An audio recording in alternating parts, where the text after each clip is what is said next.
ബംഗളൂരുവിൽ ആത്മഹത്യ ചെയ്ത കോൺഫിഡന്റ് ഗ്രൂപ്പ് ചെയർമാൻ CJ റോയിയുടെ ഫോൺ കോളുകൾ കേന്ദ്രീകരിച്ച് SITയുടെ അന്വേഷണം നടക്കുകയാണ്. റോയ് ഒന്നിലധികം ഇന്റർനെറ്റ് കോളുകൾ നടത്തിയതായി കണ്ടെത്തിയിട്ടുണ്ട്. എന്നാൽ ആരെയാണ് അദ്ദേഹം ബന്ധപ്പെട്ടതെന്ന് വ്യക്തമാവുന്നില്ല.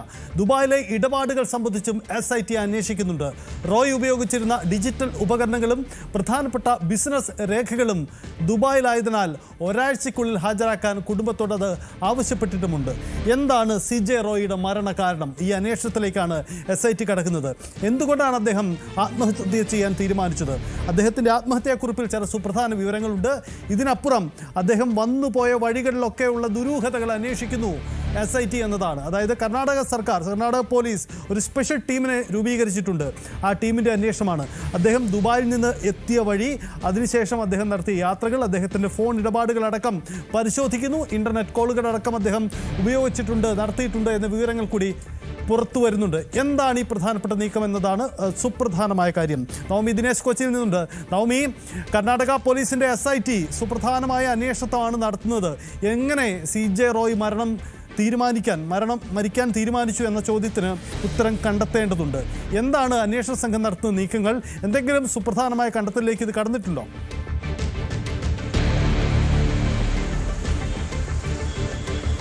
സജിത്ത്, ഈ CJ റോയിയുടെ മരണത്തിൽ ആദ്യം ഒരുപാട് ദുരൂഹതകൾ ഉണ്ടായിരുന്നു. പിന്നീട് അദ്ദേഹത്തിന്റെ വീട്ടിൽ നിന്ന് തന്നെ ഒരു ആത്മഹത്യാ കുറിപ്പ് കണ്ടെത്തുകയും ചെയ്തു. അതോടുകൂടി അദ്ദേഹം നേരത്തെ ഇത്തരത്തിൽ ആത്മഹത്യ ചെയ്യാൻ തീരുമാനിച്ച വ്യക്തിയാണ് എന്നൊരു നിഗമനത്തിലേക്ക് എത്തുകയും ചെയ്തു. തുടക്കത്തിൽ കുടുംബം വലിയ ആരോപണം ഉന്നയിച്ചുവെങ്കിൽ പോലും പിന്നീട് പതിയെ SITയുടെ അന്വേഷണത്തിൽ തൃപ്തിയുണ്ടെന്ന നിലയിലേക്കുള്ള നിലപാട് മാറ്റവും കുടുംബത്തിന്റെ ഭാഗത്തു നിന്നും ഉണ്ടായി.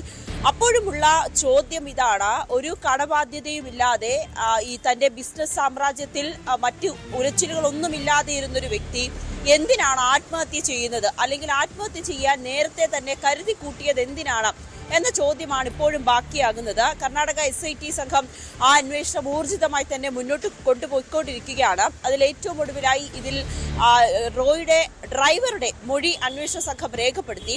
അത് അദ്ദേഹം ദുബായിൽ നിന്നും ബാംഗ്ലൂരിലേക്ക് വന്ന ദിവസത്തെ കാര്യങ്ങളായിരുന്നു ഈ ഡ്രൈവറോട് ചോദിച്ചറിഞ്ഞത്. അദ്ദേഹം SIT സംഘത്തിന് നൽകിയ മൊഴി അനുസരിച്ച് അദ്ദേഹം വരുന്ന സമയത്ത് വലിയ സന്തോഷവാനായിരുന്നു. മറ്റ് ടെൻഷൻ ഉണ്ടായതായോ അല്ലെങ്കിൽ സ്വഭാവത്തിൽ എന്തെങ്കിലും മാറ്റമുള്ളതായിട്ടോ ഒന്നും തോന്നിയില്ല. അദ്ദേഹം 2 ലഗേജുമായിട്ടാണ് വന്നിരുന്നത്. അതിൽ ഏകദേശം 200 ജോഡി വസ്ത്രങ്ങളും 10 ബ്രാൻഡഡ് ഷൂകളും ഉണ്ടായിരുന്നു. 2 ബാഗുകളിലായി 2 ലക്ഷറി കാറുകളാണ് എയർപോർട്ടിലേക്ക് വിളിച്ചു വരുത്തിയത്. ഒന്നിൽ ഈ ലഗേജുകൾ വെക്കുകയും മറ്റൊന്നിൽ അദ്ദേഹം ഹോട്ടലിലേക്ക് പോകണമെന്ന് ആവശ്യപ്പെടുകയും ചെയ്തിരുന്നു. അതിന്റെ അടിസ്ഥാനത്തിൽ ബംഗളൂരുവിലെ തന്നെ ഒരു ഹോട്ടലിലേക്കാണ് ഈ ഡ്രൈവർ ഇറക്കി വിട്ടത്. ഈ ബംഗളൂരുവിലെ വീട്ട് റിനോവേഷൻ നടക്കുന്നതിനാൽ അദ്ദേഹം സ്വകാര്യ ഹോട്ടലുകളിലാണ് കുറച്ച് നാളുകളായി താമസിച്ചുകൊണ്ടിരുന്നത്. കുടുംബം ദുബായിലാണ് താമസിക്കുന്നത്. അതിൽ ദിവസ വാടകയായി 75,000 രൂപ മുതൽ 1 ലക്ഷം രൂപ വരെയാണ് ആ ഹോട്ടലിൽ അദ്ദേഹം ബില്ലടച്ചുകൊണ്ടിരുന്നത്. അതോടൊപ്പം തന്നെ ഈ ഹോട്ടലിലെത്തിയ അന്വേഷണ സംഘം അവിടുത്തെ CCTV ദൃശ്യങ്ങളടക്കം നൽകണമെന്ന് ആവശ്യപ്പെട്ടിട്ടുണ്ട്. ഈ ഹോട്ടലിലെ ചില ബുക്കുകളും, അതായത് അദ്ദേഹത്തെ കാണാൻ ആരൊക്കെയാണ് വന്നത്, കഴിഞ്ഞ 3 മാസത്തിനുള്ളിൽ അദ്ദേഹം താമസിച്ച കാലയളവിൽ അദ്ദേഹത്തെ കാണാൻ ആരൊക്കെ വന്നു, അതിൻ്റെ ഈ ഹോട്ടലിലെ ബുക്കും അതോടൊപ്പം തന്നെ CCTV ദൃശ്യങ്ങളും ഹാജരാക്കണമെന്ന് ഹോട്ടൽ ഉടമകളോട് ആവശ്യപ്പെടുകയും ചെയ്തു. മറ്റൊന്ന്, ഈ റൂം പേയ്മെന്റിലെ വിവരങ്ങൾ മറ്റാർക്കെങ്കിലും വേണ്ടി അദ്ദേഹം റൂം എടുത്ത് നൽകിയിരുന്നു. അതോ അദ്ദേഹം ഒറ്റയ്ക്ക് തന്നെയായിരുന്നു അവിടെ താമസിച്ചത്? വന്നവർ എത്ര ദിവസത്തേക്കാണ് വന്ന് അദ്ദേഹത്തിനോടൊപ്പം താമസിച്ചത്? അതോ ചെറിയൊരു സന്ദർശകർ മാത്രമായിരുന്നു? ഇതെല്ലാം SIT സംഘത്തിന് വിശദമായി അറിയേണ്ടതുണ്ട്. അതിൽ ഏറ്റവും പ്രധാനപ്പെട്ട കാര്യം, ഈ റോയുടെ ഫോൺ കോളുകൾ SIT സംഘം പരിശോധിച്ചു. ആ പരിശോധനയിൽ നിന്നും ഈ ഇന്റർനെറ്റ് കോൾ ഒരുപാട് അദ്ദേഹം ചെയ്തിരുന്നു എന്ന് മനസ്സിലായി. പക്ഷെ അത് നമുക്കറിയാം, സാധാരണ ഇന്റർനെറ്റ് കോളുകൾ ആരെയാണ് വിളിക്കുന്നതെന്ന് കണ്ടെത്തുന്നതിന് അല്പം ബുദ്ധിമുട്ടുണ്ടാകും. അതുകൊണ്ട് തന്നെ അന്വേഷണ സംഘം അതിന്റെ IP അഡ്രസ്സുകൾക്ക് വേണ്ടിയിട്ടുള്ള നീക്കം, അതായത് ഈ സൈബർ സെല്ലിനോട് ആവശ്യപ്പെട്ടിട്ടുണ്ട്. ഇത് അദ്ദേഹം റോയ് വിളിച്ച കോളുകൾ, ഈ ഇന്റർനെറ്റ് കോളുകളിലെ IP അഡ്രസ്സുകൾ ഒന്ന് കണ്ടെത്തി തരുന്നതിന് വേണ്ടിയിട്ട് ഈ സഹായം തേടിയിട്ടുണ്ട്. ആ രീതിയിലേക്ക് ആ IP അഡ്രസ്സുകൾ കേന്ദ്രീകരിച്ചുള്ള ഒരു അന്വേഷണത്തിലേക്കായിരിക്കും ഇനി നടക്കുക. ആരെയാണ് അദ്ദേഹം ഇന്റർനെറ്റ് കോൾ വഴി വിളിച്ചതെന്ന് അറിയേണ്ടതാണ് അന്വേഷണ സംഘത്തിന്റെ അടുത്ത ലക്ഷ്യം. അതോടൊപ്പം തന്നെ ഈ അതിനു വേണ്ടിയിട്ട് ഈ സൈബർ ഉദ്യോഗസ്ഥരോട് അതിന്റെ സഹായവും തേടിയിട്ടുമുണ്ട്. കുടുംബത്തോടും SIT സംഘം ആവശ്യപ്പെട്ടത് അദ്ദേഹത്തിന്റെ ഓഫീസിലെ പ്രധാനപ്പെട്ട രേഖകൾ, വീട്ടിൽ ഏതെങ്കിലും തരത്തിലുള്ള രേഖകളുണ്ടോ, ഇതെല്ലാം തന്നെ SIT സംഘത്തിന് മുന്നിൽ ഹാജരാക്കുവാനും കുടുംബത്തോട് ആവശ്യപ്പെട്ടിട്ടുണ്ട്. ഒരാഴ്ചയ്ക്കുള്ളിൽ ഈ രേഖകൾ സമർപ്പിക്കുവാനും കുടുംബത്തോട് SIT സംഘം നിർദ്ദേശിച്ചിരിക്കുകയാണ്. ഇതിന്റെ അടിസ്ഥാനത്തിലുള്ള അന്വേഷണത്തിലേക്കായിരിക്കും മുന്നോട്ട് പോകുന്നത്. ഈ SIT സംഘം ഉറച്ചു പറയുന്നത്, തുടക്കം മുതൽ പറയുന്നത്, ഈ IT ഉദ്യോഗസ്ഥരുടെ അടക്കം മൊഴിയെടുത്തിരുന്നു. അന്ന് റോയിയുടെ ഓഫീസിൽ നടത്തിയ റെയ്ഡിലെ ആദായ നികുതി ഉദ്യോഗസ്ഥരുടെ മൊഴിയെടുത്തതിൽ നിന്നും അവർ പറയുന്നത് തങ്ങൾ ഒരു വിധത്തിലുള്ള സമ്മർദ്ദവും റോയിക്ക് മേൽ ഉന്നയിച്ചിരുന്നില്ല. റോയിയോട് ഇതിന്റെ തങ്ങൾക്ക് ആവശ്യമായിട്ടുള്ള രേഖകൾ ഹാജരാക്കുക എന്ന് മാത്രമാണ് പറഞ്ഞിരുന്നത്. അദ്ദേഹത്തിനെ ആത്മഹത്യയിലേക്ക് നയിക്കുന്ന രീതിയിലേക്കുള്ള ഒരു സമ്മർദ്ദവും ഉണ്ടായിട്ടില്ല എന്നാണ് IT ഉദ്യോഗസ്ഥർ പറയുന്നത്. ഇത് തന്നെയാണ് SIT ആവർത്തിക്കുന്നത്. ഈ IT ഉദ്യോഗസ്ഥരുടെ മൊഴിയെടുത്തതിൽ നിന്നും റോയിക്ക് മേൽ സമ്മർദ്ദമൊന്നും ഉണ്ടായിട്ടില്ല എന്ന് തന്നെയാണ് ഈ അന്വേഷണ സംഘം വ്യക്തമാക്കുന്നത്. പിന്നെ എന്തിനാണ് റോയി ആത്മഹത്യ ചെയ്യുന്നത് എന്നതാണ് ഇപ്പോഴും ബാക്കിയാകുന്ന ചോദ്യം. അതിനു വേണ്ടിയിട്ടുള്ള ഒരു അന്വേഷണ സംഘമാണ് SIT സംഘം നടത്തിക്കൊണ്ടിരിക്കുന്നത്. ആദ്യഘട്ടത്തിൽ ഡ്രൈവറുടെ മൊഴിയെടുത്തു. ഡ്രൈവർ പറയുന്നത് റോയിക്ക് മറ്റ് പ്രശ്നങ്ങളൊന്നും തന്നെ ഉണ്ടായില്ല. അതായത് ഈ ദുബായിൽ നിന്നും ബംഗളൂരിലേക്ക് വരുന്ന വേളയിൽ താൻ റൂമിലേക്ക് കൊണ്ടാക്കുന്നതുവരെ, ഹോട്ടൽ മുറിയിലേക്ക് കൊണ്ടുപോകുന്നതുവരെ റോയിയുടെ മുഖഭാവത്തോ അല്ലെങ്കിൽ ഏതെങ്കിലും തരത്തിലുള്ള ടെൻഷൻ ഉണ്ടായിട്ടോ തോന്നിയിട്ടില്ല. തന്നോട് സ്വാഭാവികമായും സംസാരിക്കുന്നത് പോലെ വളരെ സന്തോഷത്തോടുകൂടി തന്നെയാണ് സംസാരിച്ചതെന്നാണ് ഡ്രൈവർ മൊഴി നൽകിയിരിക്കുന്നത്. ഒപ്പം ഹോട്ടൽ മുറിയിലെ CCTV ദൃശ്യങ്ങളടക്കം ഹാജരാക്കണമെന്നാണ് ഹോട്ടൽ ഉടമകളോട് SIT സംഘം ആവശ്യപ്പെട്ടിരിക്കുന്നത്. അതോടൊപ്പം കുടുംബത്തോടും ചില രേഖകൾ, ഈ ബിസിനസ്സുമായി ബന്ധപ്പെട്ട റോയിയുടെ കുറച്ച് കാര്യങ്ങൾ, ഈ റോയി കഴിഞ്ഞ കുറച്ച് നാളുകളായി നടത്തിയ ബിസിനസ് ഇടപാടുകളുമായി ബന്ധപ്പെട്ട രേഖകൾ ഹാജരാക്കുവാനും കുടുംബത്തോട് ആവശ്യപ്പെട്ടിട്ടുണ്ട്. എന്തായാലും കുടുംബമടക്കം ദുബായിലാണ് ഇപ്പോൾ താമസിക്കുന്നത്. അവരോട് എത്രയും വേഗം ഈ രേഖകൾ ഹാജരാക്കാനാണ് അന്വേഷണ സംഘം വ്യക്തമാക്കിയിരിക്കുന്നത്. എന്തായാലും റോയി ആത്മഹത്യ ചെയ്യാൻ നേരത്തെ തീരുമാനിച്ചിട്ടുണ്ട് എന്ന് തന്നെയാണ് SITയും വ്യക്തമാക്കുന്നത്. ആത്മഹത്യാ കുറിപ്പിൽ അതുമായി ബന്ധപ്പെട്ട കാര്യങ്ങൾ പറയുന്നുണ്ട്. തന്റെ വിദേശത്തുള്ള ബിസിനസ് ഇടപാടുകളിൽ ചില പ്രശ്നങ്ങൾ ഉണ്ടായിരുന്നു എന്ന് പോലും റോയി തന്റെ ആത്മഹത്യാ കുറിപ്പിൽ സൂചിപ്പിക്കുന്നുണ്ട്. അതൊക്കെ എന്താണ്? മറ്റേതെങ്കിലും തരത്തിലുള്ള സാമ്പത്തിക ബാധ്യതയോ സമ്മർദ്ദമോ റോയിക്ക് മേൽ ഉണ്ടായോ എന്നുകൂടിയാണ് അന്വേഷണ സംഘം ഇപ്പോൾ പരിശോധിച്ചുകൊണ്ടിരിക്കുന്നത്. സജിത്, നവമി, 3 പ്രധാനപ്പെട്ട കാര്യങ്ങൾ. ഒന്ന്, റോയിയുടെ ഈ സാമ്പത്തിക ഇടപാടുകൾ, ബിസിനസ് സംബന്ധമായ ഇടപാടുകൾ. മറ്റൊന്ന്, എന്തെങ്കിലും കുടുംബ പ്രശ്നങ്ങളോ അല്ലെങ്കിൽ കുടുംബത്തിലെ തർക്കങ്ങളോ മറ്റു നീക്കങ്ങളോ. 3, ആദായ നികുതി വകുപ്പുമായി ബന്ധപ്പെട്ട അന്വേഷണമോ ഉദ്യോഗസ്ഥരുടെ ഇടപെടലോ സാഹചര്യങ്ങളോ. ഈ 3 കാര്യങ്ങളിലേക്ക് SITക്ക് കടന്നുപോകലുണ്ട്. ഇതിൽ ആദ്യ സൂചനയിൽ ആദായ നികുതി വകുപ്പ് ഉദ്യോഗസ്ഥരാണ് ആദ്യം ആരോപണ വിധേയരായത്. കാരണം അവരുടെ ഒരു സമ്മർദ്ദമാണ് ആത്മഹത്യക്ക് ഇടവെച്ചത് എന്നത്. പക്ഷേ SIT ഇതുവരെ ആദായ നികുതി വകുപ്പ് ഉദ്യോഗസ്ഥരുടെ ഭാഗത്തു നിന്നും അത്തരമൊരു സമ്മർദ്ദം ഉണ്ടായി എന്നതിൻ്റെ തെളിവുകൾ ശേഖരിച്ചിട്ടില്ല എന്നാണ് സൂചനകൾ പുറത്തു വരുന്നത്, അല്ലേ? കാരണം അവരെ വീണ്ടും വിളിച്ചു വരുത്തി ചോദ്യം ചെയ്തിരുന്നല്ലോ SIT.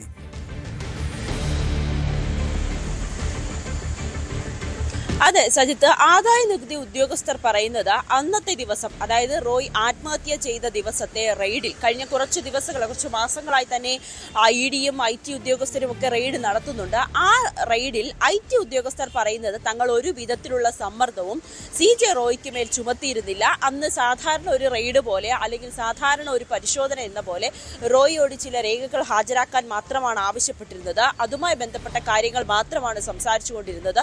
പിന്നെ എന്തിനാണ് റോയ് ആത്മഹത്യ ചെയ്തത് തങ്ങൾക്കറിയില്ല എന്ന മൊഴിയാണ് ആവർത്തിച്ച് ഈ IT ഉദ്യോഗസ്ഥർ നൽകുന്നത്. അതുകൊണ്ട് തന്നെ ഈ SITയെ സംബന്ധിച്ച് മറ്റ് 2 സാധ്യതകൾ കൂടിയാണുള്ളത്. ഒന്ന്, സജിത്ത് നേരത്തെ പറഞ്ഞിരുന്നത് പോലെ അദ്ദേഹത്തിന്റെ ബിസിനസ് ഇടപാടുകളുമായി ബന്ധപ്പെട്ട് ഏതെങ്കിലും തരത്തിലുള്ള പ്രശ്നമുണ്ടായിരുന്നോ? വിദേശത്തടക്കം അദ്ദേഹത്തിന് കോടികളുടെ ബിസിനസ് ഇടപാടാണുള്ളത്.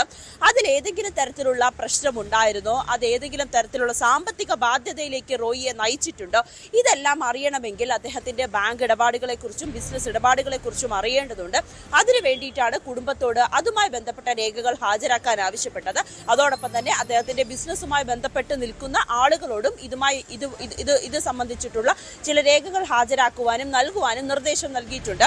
മറ്റൊന്ന്, അദ്ദേഹത്തിന്റെ വ്യക്തിപരമായി കുടുംബ പ്രശ്നം എന്തെങ്കിലും ഉണ്ടായിട്ടുണ്ടോ, ആ രീതിയിലേക്ക് അദ്ദേഹത്തിന് ആത്മഹത്യയിലേക്ക് നയിക്കുന്ന കാര്യങ്ങൾ കുടുംബവുമായി ബന്ധപ്പെട്ടുണ്ടായിട്ടുണ്ടോ എന്നും അന്വേഷണ സംഘം അറിയേണ്ടതുണ്ട്. അങ്ങനെ 3 സാധ്യതകളാണ്. ഒന്ന്, IT ഉദ്യോഗസ്ഥരുടെ ഭാഗത്തു നിന്ന് സമ്മർദ്ദം ഉണ്ടായിട്ടില്ല എന്ന അവരുടെ മൊഴി ഏകദേശം വിശ്വാസത്തിലെടുത്തിരിക്കുകയാണ് ഈ SIT. മറ്റ് രണ്ട് സാധ്യതകൾ, ബിസിനസ് ഇടപാടുകളിൽ ഏതെങ്കിലും തരത്തിലുള്ള ബാധ്യത വന്നിട്ടുണ്ടോ, കുടുംബപരമായി അദ്ദേഹത്തിന് എന്തെങ്കിലും പ്രശ്നങ്ങളുണ്ടോ, അതാണോ ഇനി ആത്മഹത്യയിലേക്ക് നയിച്ചത്, ഇത് രണ്ടും അറിയേണ്ടതുണ്ട്. അതിനുവേണ്ടി ഈ റോയിയുടെ കുടുംബ ബന്ധുക്കളെ അടക്കം, അതായത് ഭാര്യയെയും മക്കളെയും അടക്കം വരും ദിവസങ്ങളിൽ ചോദ്യം ചെയ്യേണ്ടതുണ്ട് എന്ന് തന്നെയാണ് SIT സംഘം വ്യക്തമാക്കുന്നത്. പക്ഷെ അവരുടെ ഒരു സാഹചര്യം, അവർ അപ്രതീക്ഷിതമായിട്ടാണ് അവരുടെ കുടുംബത്തിനൊരു നഷ്ടം ഉണ്ടായിരിക്കുന്നത്. അതുകൊണ്ട് അവർക്ക് അല്പം സമയം കൊടുത്ത് പിന്നീട് വിശദമായി തന്നെ അവരുടെ മൊഴി എടുക്കുന്നതിന് വേണ്ടിയിട്ടുള്ള നീക്കത്തിലേക്കാണ് SIT സംഘം കടന്നിരിക്കുന്നത്. എന്തായാലും റോയിയുടെ മരണത്തിൽ ദുരൂഹത ഇനിയും നീങ്ങേണ്ടതുണ്ട്. ഈ IT ഉദ്യോഗസ്ഥരുടെ പരിശോധന മാത്രമാണോ റോയിയുടെ ആത്മഹത്യയിലേക്ക് നയിച്ചത് എന്ന ചോദ്യം, അല്ലെങ്കിൽ അത് തന്നെയാണോ റോയിയുടെ ആത്മഹത്യ ചെയ്യാൻ കാരണം എന്നതിൽ ഇപ്പോഴും ചില സംശയങ്ങൾ നിലനിൽക്കുന്നുണ്ട്. ഈ ബിസിനസ് ഇടപാടുമായി ബന്ധപ്പെട്ട് ഏതെങ്കിലും തരത്തിലുള്ള ബുദ്ധിമുട്ടുകൾ ഉണ്ടായിരുന്നോ റോയിക്ക് എന്നതാണ് ഇനി കണ്ടെത്തേണ്ടത്. അത് കുടുംബപരമായിട്ടുള്ള പ്രശ്നമാണ്. നേരത്തെ തന്നെ വലിയൊരു ആത്മഹത്യാ കുറിപ്പ് തന്നെ കുടുംബം വീട്ടിൽ നിന്നും കണ്ടെത്തിയിരുന്നു. അതിനർത്ഥം നേരത്തെ റോയ് ഇത്തരത്തിലുള്ള ഒരു ജീവൻ ഒടുക്കുന്നതിനുള്ള ഒരു തീരുമാനത്തിലേക്ക് എത്തിയിരുന്നു എന്ന നിഗമനത്തിലേക്ക് കൂടി എത്തി നിൽക്കുമ്പോൾ എന്തായാലും SIT സംബന്ധിച്ച് നിർണായകമായിട്ടുള്ളൊരു നീക്കത്തിലേക്ക് തന്നെയാണ്, ഊർജിതമായിട്ടുള്ളൊരു അന്വേഷണത്തിലേക്കാണ് തന്നെയാണ് ഇപ്പോഴും മുന്നോട്ട് കൊണ്ടുപോയിരിക്കുന്നത്. CJ റോയുടെ ആത്മഹത്യക്ക് കാരണം എന്താണ്, കൃത്യമായിട്ടുള്ള ഒരു കാരണം കണ്ടെത്തുക, കുടുംബത്തിന്റെ പരാതികളും അല്ലെങ്കിൽ കുടുംബം ഉന്നയിക്കുന്ന സംശയങ്ങളെല്ലാം ദൂരീകരിക്കുക എന്നത് തന്നെയാണ് SITയുടെ ലക്ഷ്യം. അതിന്റെ ഭാഗമായിട്ട് തന്നെയാണ് ഡ്രൈവറെയും ഈ താമസിച്ച ഹോട്ടൽ, ബന്ധുക്കൾ, ഈ ബിസിനസ്സുമായി ബന്ധപ്പെട്ട കാര്യങ്ങൾ ഇതെല്ലാം തന്നെ കൃത്യമായി പരിശോധിച്ചും തെളിവുകൾ ശേഖരിച്ചും തന്നെ മുന്നോട്ട് പോകാനാണ് SIT സംഘവും തീരുമാനിച്ചിരിക്കുന്നത്. നവമി തുടരുക. ഇതിനിടയിൽ ഈ കോൺഫിഡന്റ് ഗ്രൂപ്പിന്റെ ഒരു വാർത്താക്കുറിപ്പ് പുറത്തിറങ്ങുന്നുണ്ട്. ആ വാർത്താക്കുറിപ്പിൽ അവർ വ്യക്തമാക്കുന്ന കാര്യം, തങ്ങളുടെ സ്ഥാപനവുമായി ബന്ധപ്പെട്ട് ചില സത്യവിരുദ്ധമായ പ്രചരണങ്ങൾ നടത്തുന്നുണ്ട്. ഒരു തരത്തിലുള്ള സാമ്പത്തിക ബാധ്യതയോ പ്രതിസന്ധികളോ സ്ഥാപനത്തിലില്ല. നിലവിൽ പ്രോജക്റ്റുകളുടെ ഭാഗമായിരിക്കുന്നവരും ഇനി പ്രോജക്റ്റിലേക്ക് വരാൻ ഉദ്ദേശിക്കുന്നവർക്കുമെല്ലാം ഒരു തരത്തിലുള്ള പ്രതിസന്ധിയും ഉണ്ടാവില്ല എന്നതാണ് മാനേജിംഗ് ഡയറക്ടർ TA ജോസഫ് പുറത്തിറക്കിയിരിക്കുന്ന ഒരു വാർത്താക്കുറിപ്പ്. നേരത്തെ തന്നെ TA ജോസഫ് തന്നെയാണ് കേരളത്തിൻ്റെ കാര്യങ്ങളൊക്കെ മേൽനോട്ടം വഹിക്കുന്നത്. മാനേജിംഗ് ഡയറക്ടർ എന്ന നിലയിൽ അദ്ദേഹം തുടരും, എല്ലാ തരത്തിലുള്ള പദ്ധതികളുമായി മുന്നോട്ട് പോകും. ഒരു കടവുമില്ലാത്ത സ്ഥാപനമാണ് കോൺഫിഡൻറ്റ് ഗ്രൂപ്പ്. അതായത് ചെയർമാൻ്റെ മരണം, റോയിയുടെ മരണം തങ്ങളുടെ സ്ഥാപനത്തെ ഒരു തരത്തിലും ബാധിക്കുന്നതല്ല, നിക്ഷേപകർക്ക് ഒരു വെല്ലുവിളിയും ഉണ്ടാവില്ല എന്ന ഒരു ഉറപ്പ് കൂടിയാണ് സ്ഥാപനം നൽകാൻ ശ്രമിക്കുന്നത് എന്നതാണ് സാഹചര്യം. നവമി തുടരുന്നുണ്ട്. നവമി, ഒരു പ്രധാനപ്പെട്ട കാര്യമുള്ളത്, ഈ കോൺഫിഡൻറ്റ് ഗ്രൂപ്പ് ഒരു വാർത്താ സമ്മേളനം കൊച്ചിയിൽ നടത്തുമെന്ന് പ്രഖ്യാപിച്ചിരുന്നു ആദ്യം. പക്ഷേ പിന്നീട് അവർ അത് മാറ്റിവെക്കുകയാണ് ചെയ്തത്. അതിനുശേഷം ഇതുവരെയും മാധ്യമങ്ങളെ കണ്ടോ അല്ലെങ്കിൽ അല്ലാതെയോ കാര്യങ്ങൾ നേരിട്ട് വിശദീകരിക്കാൻ അവർ തയ്യാറായിട്ടില്ല. ഇപ്പോൾ ഒരു വാർത്താക്കുറിപ്പ് പുറത്തു വരികയും ചെയ്തിട്ടുണ്ട്. ഇക്കാര്യത്തിൽ കോൺഫിഡൻറ്റ് ഗ്രൂപ്പിൻ്റെ ഒരു പ്രതികരണം, ഈ വാർത്താക്കുറിപ്പിനപ്പുറം പ്രതികരണം ഉണ്ടാവാനുള്ള സാധ്യതയുണ്ടോ? ഇപ്പോഴത്തെ ഈ അന്വേഷണ നീക്കങ്ങളോട് എങ്ങനെയാണ് അവർ പ്രതികരിക്കുന്നത്? കാരണം ഈ മരണത്തിൽ എന്തുകൊണ്ട് ആത്മഹത്യ ചെയ്തു എന്ന് പറയുമ്പോൾ ഈ ബിസിനസ് സാമ്രാജ്യത്തിലേക്ക് കൂടി അന്വേഷണം വരുന്ന ഒരു സാഹചര്യം ഉണ്ടാകുമല്ലോ.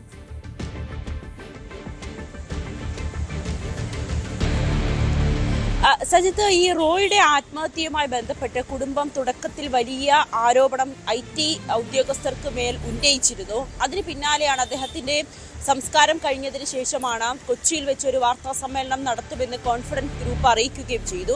അതിനിടയിലാണ് റോയിയുടെ ആത്മഹത്യാ കുറിപ്പ് കുടുംബത്തിന് ലഭിച്ചത്. അതിനെ തുടർന്നാണ് ഈ നേരത്തെ നടത്താനിരുന്ന പത്രസമ്മേളനം, കൊച്ചിയിൽ വെച്ച് നടത്താനിരുന്ന പത്രസമ്മേളനം കോൺഫിഡൻറ്റ് ഗ്രൂപ്പ് മാറ്റിവെക്കുകയും പിന്നീട് SITയുടെ അന്വേഷണത്തോട് പൂർണ്ണമായിട്ട് വിശ്വാസമുണ്ടെന്ന ഒരു പ്രസ്താവന മകന്റെ ഭാഗത്ത് നിന്ന് വരികയും ചെയ്തത്. അതിനപ്പുറത്തേക്ക് കുടുംബത്തിന് പോലും എന്താണ് സംഭവിച്ചതെന്ന് ഇപ്പോഴും വ്യക്തമായിട്ടുള്ളൊരു അറിവില്ല. അവർ പറയുന്നത് പ്രകാരം റോയ്ക്ക് മറ്റ് ബാധ്യതകളൊന്നും തന്നെ ഉണ്ടായില്ല. സഹോദരൻ തുടക്കം മുതൽ പറയുന്നത് കടങ്ങളൊന്നും തന്നെ ഇല്ലാതെ ഒരു സമാധാനപരമായിട്ടുള്ള രീതിയിലേക്ക് തന്നെയായിരുന്നു ബിസിനസ് റോയ് കൊണ്ടുപോയിക്കൊണ്ടിരുന്നത്. അതിനിടയിലാണ് ഈ കേന്ദ്ര ഏജൻസികളുടെ അന്വേഷണം.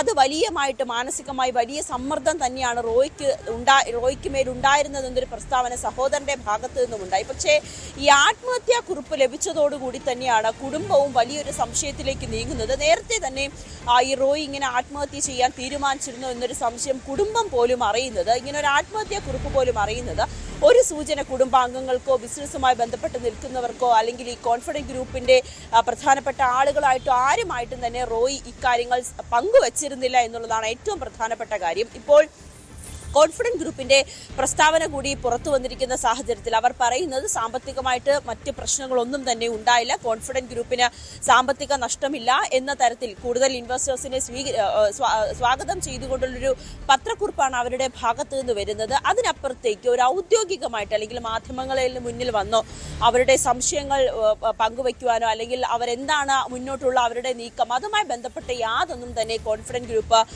ഈ പത്രസമ്മേളനം നടത്താനൊന്നും തന്നെ തയ്യാറായിട്ടില്ല. എന്തായാലും SITയുടെ അന്വേഷണത്തെ പൂർണ്ണമായും കുടുംബവും ഈ കോൺഫിഡന്റ് ഗ്രൂപ്പും സ്വാഗതം ചെയ്യുന്നുണ്ട്. SITയുടെ അന്വേഷണത്തിൽ സംതൃപ്തി ഉണ്ടെന്ന് തന്നെയാണ് മകനും സഹോദരനും റോയിയുടെ സഹോദരനും ഒക്കെ പറയുന്നത്. അപ്പോഴും ബാക്കിയാകുന്നത് പിന്നെ എന്തിനാണ് അങ്ങനെ കോൺഫിഡന്റ് ഗ്രൂപ്പിന് യാതൊരു വിധത്തിലുള്ള സാമ്പത്തിക ബാധ്യതയില്ല, കോൺഫിഡന്റ് ഗ്രൂപ്പ് ലാഭത്തിൽ തന്നെയാണ് എന്ന് അവർ പറയുന്നുണ്ട്. പക്ഷേ IT ഉദ്യോഗസ്ഥരുടെ മേൽ സമ്മർദ്ദം ഉണ്ടായില്ല എന്ന് SITയും പറയുന്നുണ്ട്. പിന്നെ എന്തിനാണ് റോയി ആത്മഹത്യ ചെയ്തത് എന്ന ചോദ്യം ഇപ്പോഴും ബാക്കിയാകുന്നുണ്ട്. എന്തായാലും SITയുടെ അന്വേഷണം ഈ രീതിയിൽ മുന്നോട്ട് പോകുന്നുണ്ട്. കൃത്യമായി തന്നെ തെളിവുകൾ ശേഖരിച്ച് കൃത്യമായിട്ടുള്ള മൊഴികൾ രേഖപ്പെടുത്തി മുന്നോട്ട് പോകുമ്പോൾ വരും ദിവസങ്ങളിൽ റോയിയുടെ മരണത്തിന്റെ സത്യാവസ്ഥ അല്ലെങ്കിൽ ദുരൂഹത നീങ്ങുമെന്ന് തന്നെ വിശ്വസിക്കാം. സജിത്ത്. എന്തായാലും സിജെ റോയിയുടെ മരണത്തിന്റെ ദുരൂഹത മാറേണ്ടതുണ്ട്. കേരളത്തിലെ ഒരു വ്യവസായ പ്രമുഖനാണ് ഇങ്ങനെ മരിക്കുന്നത്. സ്വാഭാവികമായും ആത്മഹത്യ എന്ന വഴി അദ്ദേഹം തിരഞ്ഞെടുത്തതിന് കാരണമെന്താണ്? നിരവധി ബിസിനസ് സങ്കീർണതകളിലൂടെ കടന്നുപോയിട്ടുള്ള വ്യക്തിയാണ്. അദ്ദേഹത്തിന് ഇതൊന്നും പുതുമയല്ല. പിന്നെ എങ്ങനെ മരിച്ചു എന്ന കാരണം സ്വാഭാവികമായ അന്വേഷണം നടത്തേണ്ടതുണ്ട്. അത് ആ കുടുംബത്തിൻ്റെ മാത്രമല്ല പൊതുസമൂഹത്തിൻ്റെ കൂടി ആവശ്യമാണ്.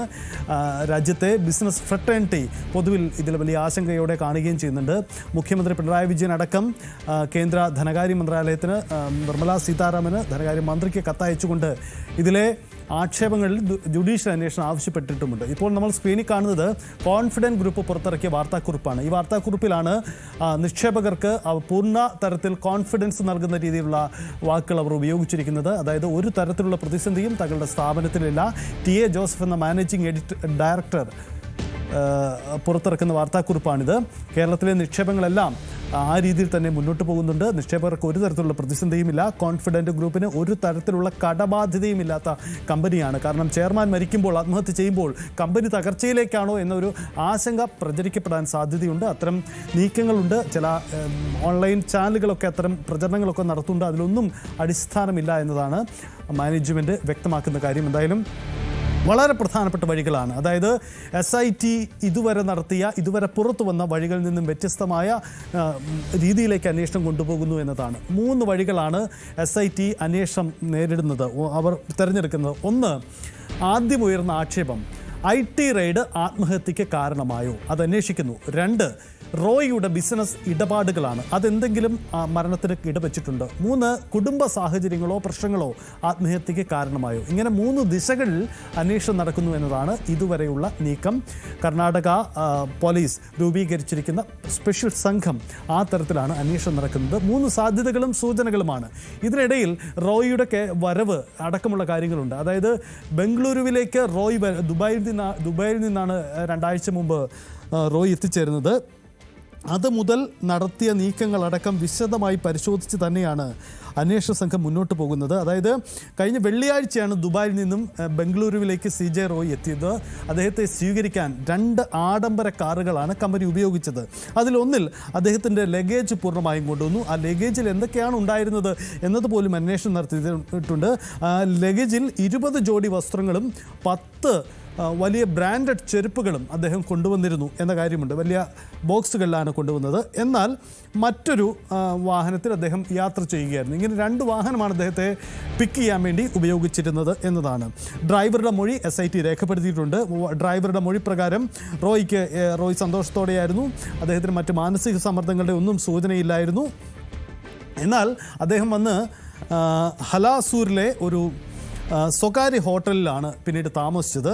ഡ്രൈവറുടെ മൊഴി പോലീസ് രേഖപ്പെടുത്തി. ഒരു സ്യൂട്ട് റൂമാണ്. ഏകദേശം വലിയ 75,000 മുതൽ 1 ലക്ഷം രൂപ വരെ വാടകയുള്ള ഒരു മുറിയാണ് അദ്ദേഹം ഉപയോഗിച്ചത്. വലിയ ബിസിനസ് ഗ്രൂപ്പുകളാകുമ്പോൾ സ്വാഭാവികമാണ് അത്തരം വലിയ ഉയർന്ന വാടകയുള്ള ഹോട്ടലുകളിലൊക്കെ താമസിക്കും. റോയ് താമസിച്ച ആ ഹോട്ടലിലെത്തി SIT മഹസർ തയ്യാറാക്കിയിട്ടുണ്ട്. അവിടുത്തെ CCTV ദൃശ്യങ്ങൾ പരിശോധിച്ചു. റോയിയുടെ മുറിയിലേക്ക് ആരെങ്കിലും എത്തി, അവിടെ ആരെല്ലാം വന്നു പോയി തുടങ്ങിയ കാര്യങ്ങളൊക്കെ വിശദമായി പരിശോധിച്ചിട്ടുണ്ട്.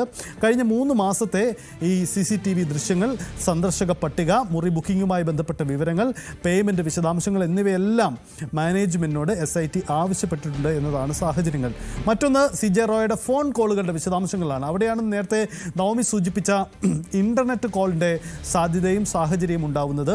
റോയ് നിരവധി തവണ ഈ അന്വേഷണത്തിനിടയിൽ ഇൻ്റർനെറ്റ് അടിസ്ഥാനത്തിലുള്ള കോളുകൾ നടത്തി എന്ന കണ്ടെത്തലുണ്ടായിട്ടുണ്ട്. ആ കോളുകൾ ആരുമായി നടത്തിയതാണെന്ന് വ്യക്തമായിട്ടില്ല. അപ്പോൾ ഈ കോളുകളുടെ IP വിലാസങ്ങൾ, IP അഡ്രസ്സ്, സാധാരണ ഈ ഇൻ്റർനെറ്റ് കോളുകളുടെ വ്യക്തികളെ കണ്ടെത്തുക ബുദ്ധിമുട്ടാണ്. പകരം കണ്ടുപിടിക്കാൻ പറ്റുക IP അഡ്രസ്സാണ്. ഏത് IP-യിലേക്കുള്ള ആണ് ഈ കോൾ പോയിരിക്കുന്നത്, അങ്ങനെയെങ്കിൽ IP എവിടെയാണ് ഉള്ളത് എന്നുള്ള അന്വേഷണമായിരിക്കും ഒരുപക്ഷെ നടക്കാൻ ഉദ്ദേശിക്കുക. അങ്ങനെ അന്വേഷണം നടത്തുന്നു. ഇൻ്റർനെറ്റ് കോളുകളുടെ വിശദാംശങ്ങൾ കണ്ടെത്തുന്നത് നേരത്തെ സൂചിപ്പിച്ചതുപോലെ ഏറെ സാങ്കേതിക വെല്ലുവിളിയുണ്ട് എന്ന ഒരു സാഹചര്യം കൂടിയുണ്ട്. ഇക്കാര്യത്തിലും അന്വേഷണം നടക്കുന്നു എന്നതാണ്. ഒപ്പം നേരത്തെ നമ്മൾ സൂചിപ്പിച്ച പോലെയാണ് 3 വഴികളിൽ ഈ സാധ്യതകൾ തേടിയാണ് CJ റോയിയുടെ മരണത്തിന് കാരണമെന്താണ്, എന്തുകൊണ്ട് അദ്ദേഹം ആത്മഹത്യ തെരഞ്ഞെടുത്തു, മറ്റെന്തെങ്കിലും സമ്മർദ്ദമുണ്ടായിരുന്നു, പുറത്തു വന്ന വിവരങ്ങൾക്കപ്പുറമുള്ള കാര്യങ്ങളുണ്ടായിരുന്നു, അന്വേഷണ ഉദ്യോഗസ്ഥരുടെ സമ്മർദ്ദം എന്ന ഒറ്റ വിഷയത്തിലേക്ക് മാത്രമല്ലാതെ മറ്റു വഴികൾ എന്തൊക്കെയായിരുന്നു, എന്തായിരുന്നു സാഹചര്യം, ഇക്കാര്യങ്ങളൊക്കെ വിശദമായി തന്നെ അന്വേഷിക്കുന്നു എന്നതാണ് CJ റോയിയുടെ മരണവുമായി ബന്ധപ്പെട്ട് ഇപ്പോൾ നടക്കുന്ന നീക്കങ്ങൾ.